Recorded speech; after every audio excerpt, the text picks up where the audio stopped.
Salut à tous, très content de vous retrouver aujourd'hui pour une nouvelle vidéo sur Ethereum. Ça bouge très vite, il y a des choses intéressantes à voir. Est-ce qu'Ethereum ne serait pas en train de nous préparer quelque chose de gros et quelque chose de grand pour les semaines à venir? C'est de ça qu'on va parler. Et pour répondre à cette question, on va faire son analyse technique, on ira voir un petit peu les données on-chain parce qu'il se passe des choses du côté des ETF et du côté du stacking.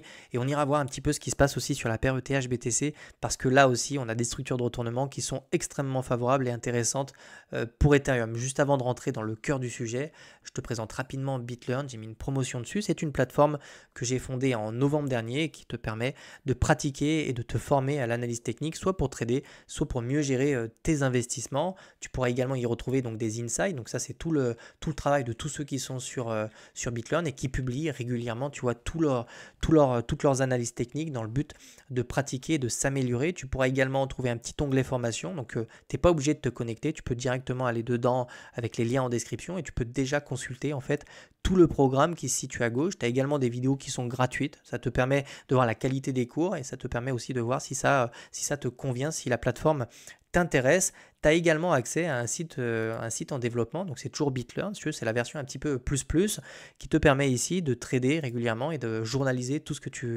tu fais de manière à progresser. Tu peux également consulter les journaux de trading de tous ceux qui sont sur BitLearn pour aller voir un petit peu comment ils ont pris leur position. C'est indispensable pour apprendre à trader d'avoir des journaux de trading. Et si toutefois ça t'intéresse, tu as également un Discord, donc tu cliques sur le bouton et ça te permettra de nous retrouver sur le Discord. Tu peux aussi tout en bas de la page cliquer sur Avis Trustpilot et ici tu pourras essayer de retrouver les avis de tous ceux en fait qui sont déjà de tous ceux qui sont sur la plateforme. Ça te donnera comme ça te permettra de te forger un avis à travers ceux qui sont déjà sur la plateforme.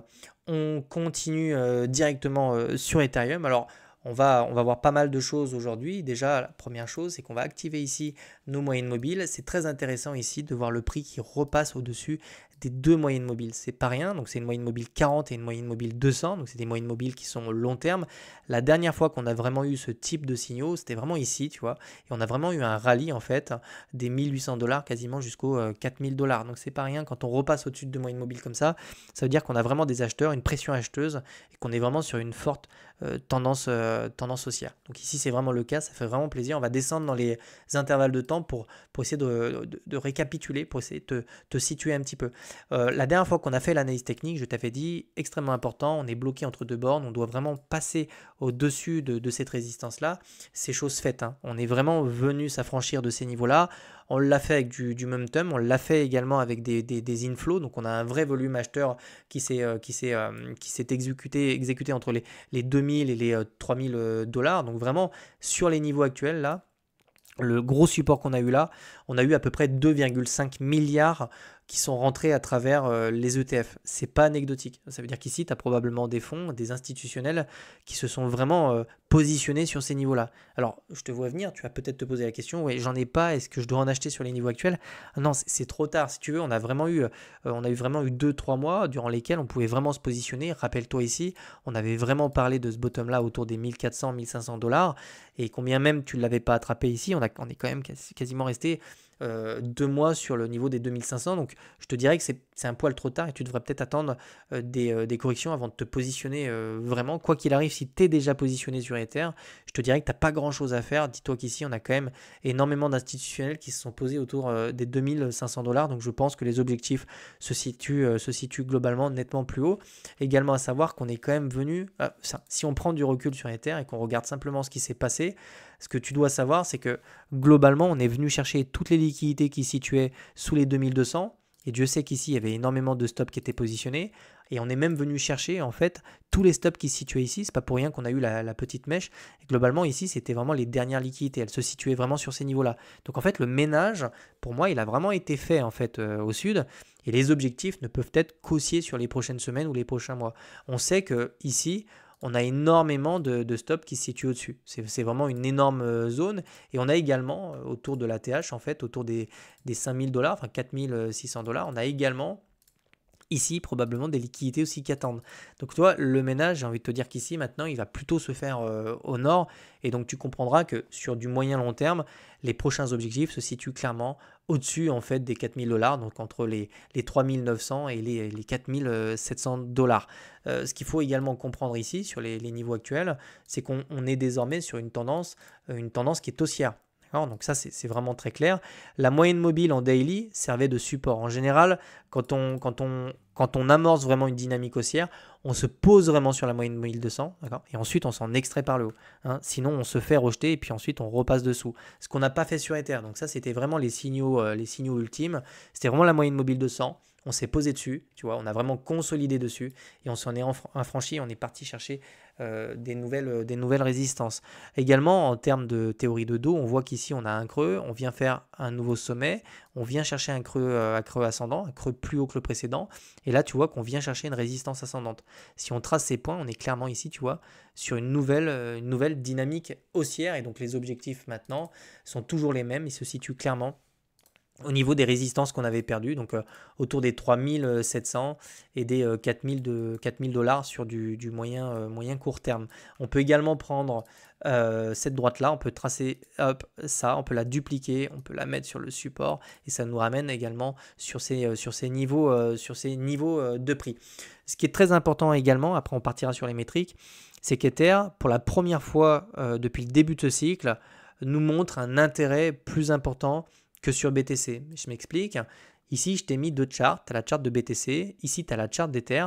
Et en fait, ce qu'on voit, c'est qu'on a une vraie divergence de prix entre Ether et BTC. Ce n'était pas encore arrivé sur tout ce cycle. Ça arrive sur quasiment chacun des cycles. Et ici, c'est la première fois qu'on rencontre ça sur ce cycle. Donc ici, tu vois, on a vraiment donc, des résistances qui sont descendantes. On le voit ici. On a des creux qui sont descendants ici sur BTC. Alors que sur Ether, c'est absolument pas le cas. On voit qu'ici, par exemple, on a des creux qui sont ascendants. Et on a des résistances qui sont ascendantes. Donc la dynamique ici, globalement, la dynamique ici sur Ether, elle est vraiment de façon haussière. C'est une dynamique qui est haussière. Alors que sur BTC ici, on a une dynamique qui est plutôt baissière pour le moment. On voit qu'on a une différence de momentum entre Ether et BTC. Vraiment, ça saute aux yeux, c'est peut-être pas arrivé. Donc ça nous montre qu'Ether, pour le moment, on le voit bien, si tu traces ça comme ça, tu vois bien que c'est le contraire. Ici, on a vraiment quelque chose d'haussier. Donc divergence de prix entre Ether et BTC. Et ça, c'est vraiment intéressant parce que si on prend la paire ETH-BTC, on va la retrouver également sur cette paire-là. Ça faisait très longtemps qu'on n'avait pas fait ça. Là, c'est pareil, on revient chercher. Donc, on revient chercher la moyenne mobile 200 ici sur des structures qui sont des structures de retournement, des structures haussières. On voit qu'ici, on a un creux, on a un deuxième creux, on fait une résistance et on vient chercher une résistance plus haute que la précédente. Ça, sur la paire ETH-BTC, c'est un retournement et c'est une dynamique qui est haussière. À savoir que si cette paire prend de la valeur, ça veut dire qu'Ether est plus fort que BTC. Si elle baisse, ça veut dire que globalement, Ether perd de la valeur face à BTC. Et si on se met en weekly, qu'on dézoome un petit peu ce qui se passe, on peut constater également qu'on a vraiment, quasiment au niveau de l'ancien bottom, on a vraiment des belles structures ici de retournement avec des petits W. C'est exactement ce qu'on avait eu à l'époque sur ces niveaux-là. On avait vraiment des petits W et derrière on a eu un rallye, on a exactement la même chose, on a un petit W. D'ailleurs, si je passe la charte en ligne, tu la verras peut-être mieux. Tu vois, on voit vraiment ici les structures de retournement sur la paire ETH-BTC. Donc ici, c'est extrêmement encourageant d'observer ce type de structure sur cette paire-là parce que ça nous montre qu'Ether devient de nouveau plus intéressant que BTC et c'est normal qu'on ait un arbitrage à un moment donné parce qu'on a un BTC qui a super-formé et un Ether qui était sous-évalué. Donc à un moment donné, tu as un arbitrage qui se fait et normalement, on a plus de flots qui rentrent comme ça sur Ether. En tout cas, on a une divergence de prix entre BTC et Ether. Et là, je pense que c'est vraiment cette période-là qui nous attend. En tout cas, c'est très encourageant de voir ça sur cette paire. Également, tu dois te poser la question, d'accord, mais quand est-ce que je dois prendre des profits également sur BTC, sur Ether, compte tenu de tout ce qu'on est en train de voir. Je te conseille de te mettre en monthly, de regarder les structures. Tu vois, on va passer en logarithmique pour qu'on ait un petit peu plus de visibilité. Ce qu'on voit, c'est que globalement, pour TP ces Ethers, c'est extrêmement important de le faire lorsqu'on retrouve vraiment des niveaux, alors je vais prendre une droite, lorsqu'on retrouve des niveaux d'intérêt qui sont quand même nettement dans le positif sur MACD. Hein. Alors oui, c'est des mensuels, il faut être patient, mais globalement, c'est ici que tu trouveras vraiment les meilleures portes de sortie. Donc si tu regardes ici, par exemple, c'était autour des 4000 $. Si tu regardes ici, on était littéralement sur la THIC. C'est ici qu'on trouvait des portes de sortie intéressantes. Donc ici, j'ai absolument pas envie de vendre mon Ether autour des 3000 $. J'attendrai naturellement qu'on revienne chercher des niveaux d'intérêt qui sont nettement au-dessus. Et quand je vois qu'on est à 3000 $, qu'on n'est même pas encore repassé positif sur MACD et qu'on est vraiment très proche de cette énorme résistance, je me dis qu'il y a un monde où on la casse et qu'on part en découverte de prix. Le niveau qui est ici me fait beaucoup penser au niveau qui était là. Là, on avait vraiment toutes ces résistances qui étaient ici. On est venu faire une chasse en fait sous les lots qui se situaient là à l'époque.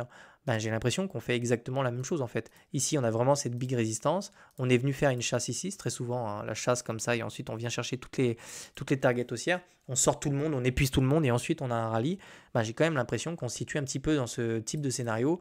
On se rapproche, tu vois, de la droite, on la casse, on se pose dessus. C'est probablement ce qui nous attend. En tout cas, c'est un scénario qui est crédible. Donc maintenant, on va vraiment attendre qu'Ether retrouve le niveau des 4000 $, pour voir si on rencontre de nouveau des vendeurs, parce qu'on sait que sur les niveaux actuels, là, sur les niveaux actuels au-dessus des 4000, on aura énormément de vendeurs. Donc ici, on commencera on essaiera de refaire une vidéo, on essaiera de regarder un petit peu ce qui se passe du côté des ETF et du côté des métriques.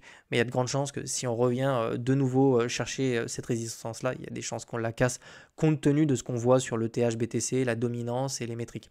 On va regarder un petit peu d'ailleurs ce qui se passe du côté des métriques. Donc ça, c'est les inflows sur Ether. Et pareil, hein, successivement, ça n'arrête pas. 211 millions, 383 millions, 204, 259.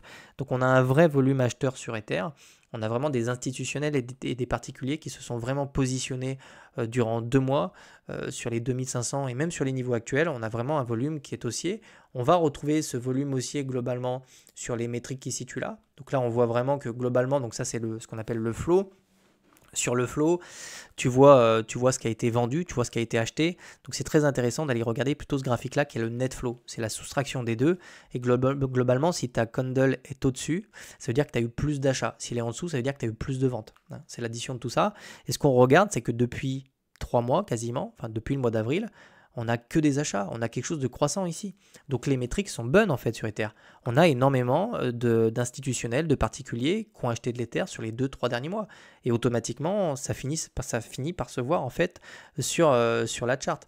On voit qu'ici, on vient de faire un record sur les inflows. On a un BlackRock maintenant qui possède quasiment 44% d'Ether, alors qu'à l'époque, on avait une parité entre Grayscale et BlackRock. Donc ici, ce graphique monte, à savoir que quand on se situait sur ces niveaux-là, en termes d'inflow, on avait un Ether qui était à 4000 $, alors qu'aujourd'hui, il est à 3000 $.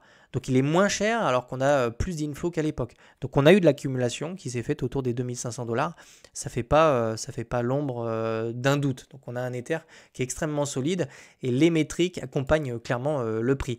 Idem, on vient de passer un cap sur les Ethers qui sont stackés, on vient de passer la barre des 36 millions, c'est historique.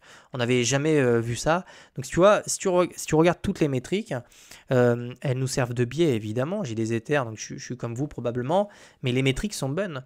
On a des records d'inflow, on a des records de stacking, on a des métriques qui sont excellentes, on a une charte qui est très jolie, on a une paire ETH-BTC qui est favorable à Ether. Ça fait quand même beaucoup de choses qui font que j'ai espoir en tout cas de voir un Ether qui va fortement s'apprécier dans les prochains jours, voire dans les prochaines semaines. Donc tu connais clairement les niveaux clés. On reparlera d'Ether quand on se situera autour des 4000 $. Il y a des chances qu'on vienne les chercher compte tenu de tout ce que je vois ici. Et puis probablement que si on casse les 4000, il y a des chances qu'on ait enfin une découverte de prix sur Ether. Et à ce moment-là, on sortira le Fibo et on regardera un petit peu les objectifs haussiers parce que j'en ai certains que j'ai en tête. Ce sera le moment parfait pour en parler. Voilà. Si tu aimes le contenu que je propose, soit tu peux nous rejoindre sur BitLearn, soit tu peux liker et commenter cette vidéo ou simplement t'abonner à ma chaîne. Je te souhaite de passer une excellente journée. Je te retrouve demain pour une nouvelle vidéo. Allez, ciao.